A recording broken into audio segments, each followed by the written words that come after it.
c'est ce que je vous disais. On n'est plus forcément dans une compagnie. On devient tout seul et puis on circule. Alors souvent, même au niveau de la transmission, ces comédiens décident de devenir, comme je l'ai fait, auto-entrepreneurs. Comme je vous l'ai dit, on est un petit peu à la lisière de la règle ou de la loi lorsqu'on fait une transmission puis qu'on dit « mais non, c'est une création ». Donc moi, qu'est-ce que j'ai fait? Parce que j'aime pas les zones floues, j'aime bien les choses précises et les dictionnaires. J'ai décidé de me monter en auto-entreprise pour tout ce qui est de la transmission. Voilà. Comme ça, c'était clair, je fais de l'enseignement. Quand je suis avec des enfants de maternelle, je fais de l'enseignement culturel, artistique.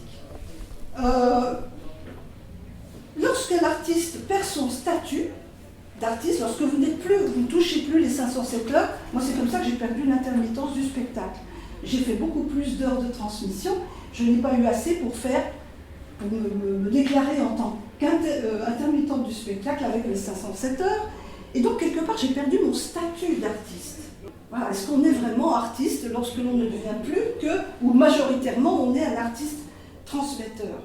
Parce que ce qui se passe, c'est que quand on fait comme ça, qu'on n'est que transmetteur, on est assimilé à un animateur ou une animatrice socioculturelle.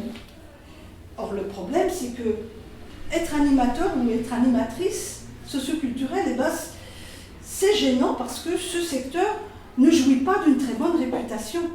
Et à tort, d'ailleurs. Mais c'est comme ça. Être animateur de théâtre du secteur socioculturel, c'est surtout avoir un statut dévalorisé au niveau de la rétribution.